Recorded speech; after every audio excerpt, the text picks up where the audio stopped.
네, 안녕하세요. 감성대리 데니스입니다. 저는 유튜브에서 정말 마음에 안 드는 컨텐츠가 있습니다. 한국이나 외국에 있는 백인 여성들에게 동양 남자가 매력이 있냐, 동양 남자와 데이트할 마음이 있냐라고 질문을 던지는 컨텐츠가 있는데요. 일단 저는 그런 질문 자체가 되게 이상하다고 생각합니다. 두 가지 이유가 있는데요. 첫째는 일단 그 인터뷰를 하는 사람 자체가 동양 남자인데 그 여성에게 동양 남자와 데이트할 마음이 있냐라고 물어보면 거기에 대답하는 여성들이 저는 동양 남자 관심 없어요, 저는 동양 남자가 싫은데요 라고 말할 여자가 몇 명이나 되겠어요. 그리고 두 번째는 동양 남자와 데이트할 마음이 있냐라고 묻는 것 자체가 이미 서양 여자들은 동양 남자를 좋아하지 않을 것이다 라고 전제를 깔고 가는 거거든요. 유튜브에서 동양 여성에게 백인 남자와 데이트할 마음이 있냐라고 묻는 거 본 적 있나요?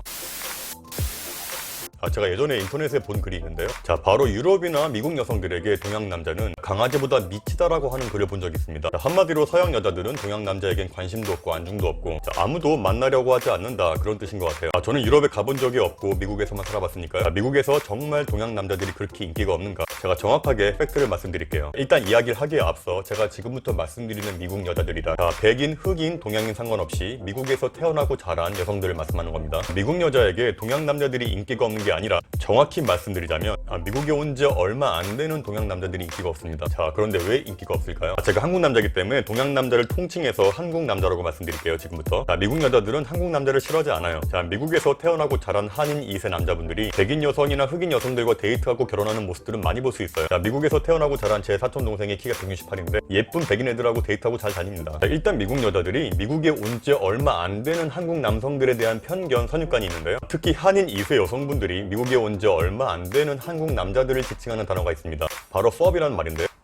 저는 이 스펠링이 뭔지 무슨 뜻인지 잘 모르지만 좀 약간 비아냥거리는 말투예요. 배 타고 미국에 온 지 얼마 안 되는 아시아 남성들, 이런 뜻이 있대요. 이 pub이라고 불리는 한국 남성들에 대한 선입관은 1. 영어를 못한다, 2. 자신감이 없고 소심하다, 3. 체격이 마르고 왜소하다, 4. 패션이 촌스럽다. 이거에 대해서 제가 하나씩 짚어볼게요. 1번 영어를 못한다. 물론 미국에 온 지 얼마 안 돼도 영어를 잘하시는 분들이 많지만 사실 거의 대부분은 영어에 능숙하지 못하죠. 일단 미국 여자들은 인종을 떠나서 영어가 안 돼서 말이 안 통하면 아예 관심 자체를 가지지 않습니다. 외모가 다니엘 헨이나 줄리엔 강 같다면 이야기는 좀 달라지겠지만 영어를 못하는 평범한 한국 남자에게 관심을 가질 미국 여자는 거의 없다고 보시면 됩니다. 따라서 동양인, 한국인 이런 게 싫다는 게 아니라 말이 안 통하니까 그냥 무관심하다고 보시면 돼요. 그러다 보니 자연스럽게 두 번째, 자신감 없고 소심한 남자로 넘어가는 거죠. 세상의 모든 여성들이 그렇겠지만 특히 미국 여성분들은요, 쭈삣거리고 머뭇거리는 자신감이 없는 남자들을 굉장히 싫어합니다. 미국에 온 지 얼마 안 되는 한국 남자들은 영어가 안 되다 보니까 미국 여성들에게 적극적으로 대시하지 않다 보니 더욱더 매력이 떨어지는 거죠. 한국 남자가 영어가 좀 안 되더라도 좀 자신감 있게 적극적으로 대시하고 데이트 신청하면 미국 여성들과 데이트할 수 있는 기회는 얼마든지 있어요. 하지만 제가 미국에 살면서 영어를 못하는 한국 남자분들이 자신감 있게 미국 여성에게 대시해서 데이트까지 성공하는 적을 거의 본 적이 없어요. 세 번째, 체격이 마르고 왜소하다. 사실 한인 2세건 미국에 온 지 얼마 안 되는 한국 남자건 같은 민족이기 때문에 그렇게 키 차이는 많이 나지 않아요. 하지만 키는 비슷해도 몸의 두께라든가 골격, 체격, 한인 2세 남성분들이 훨씬 더 월등하다는 느낌이 들었어요. 그 이유는 아무래도 미국에서 태어나고 자랐으니까 식습관이라든지 이런 문화적인 환경, 한인 2세 분들은 남자건 여자건 골격이나 체격이 약간 서양 사람들하고 좀 비슷해요. 어렸을 때부터 덩치 큰 흑인들이나 백인들에게 좀 꿀리지 않기 위해서인지 몰라도 웨이트 트레이닝으로 단련된 분들이 굉장히 많습니다. 따라서 백인 여성들과 데이트를 잘 하고 다니는 동양 남자들을 보면요, 거의 대부분 키는 작더라도 몸이 근육질인 경우가 굉장히 많아요. 따라서 미국 여성들은 체격이 마르고 왜소한 남성들을 보면 미국에 온 지 얼마 안 되었구나라고 생각을 해버려요. 어떻게 보면 굉장히 잘못된 편견인 거죠. 그리고 미국 여성들은 대부분 동양인이건 흑인이건 백인이건 체격이 큰 근육질 남성들을 좋아합니다.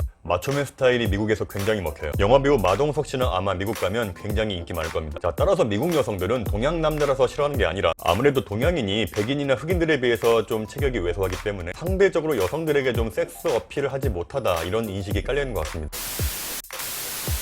마지막 네 번째, 패션이 촌스럽다. 패션이라는 건 굉장히 상대적인 거기 때문에 어느 쪽이 더 세련되다, 어느 쪽이 촌스럽다 말할 수 없지만 한국에서 아무런 문제가 없던 패션이 미국에 오면 굉장히 난해해지는 경우가 있어요. 예를 들면 한국 남자들이 많이 하는 바가지 머리에 뿔테 안경, 이런 것도 있고요. 아이돌처럼 머리를 길러서 막 세팅한다든지 달라붙는 스키니 바지를 입는다든지 이런 패션들은 미국 여성들은 굉장히 게이 같다고 싫어합니다. 굉장히 싫어해요. 요즘에는 BTS 때문에 이런 인식이 조금씩 좋아지고 있다고는 하지만 그래도 여전히 이런 패션들은 대다수의 미국 여성들에겐 어필하지 못합니다. 대부분 미국 여성들이 좋아하는 패션은 머리를 삭발한다든지 짧게 잘라서 스타일링을 한 머리에 청바지에 약간 근육질 몸매가 드러날 수 있는 핏이 있는 와이셔츠나 티셔츠, 이런 것들을 깔끔하게 입는 걸 굉장히 좋아합니다. 동양 남자라도 어느 정도 몸을 좀 키우고 옷을 좀 깔끔하게 입고 다닌다면 미국 여성들도 굉장히 좋아합니다. 미국 여성들은 동양 남성들을 싫어하는 게 절대로 아니다. 동양 남자라도 영어로 대화할 수가 있고 좀 적극적으로 남자답게 대시하고 데이트 신청하고 몸도 조금 키워서 옷을 깔끔하게 입고 다닌다면 미국 여성들은 절대로 동양 남자들을 싫어할 이유가 없다고 생각합니다. 자, 여기에 학벌도 좋고 직업도 좋다면 더할 나위 없겠죠.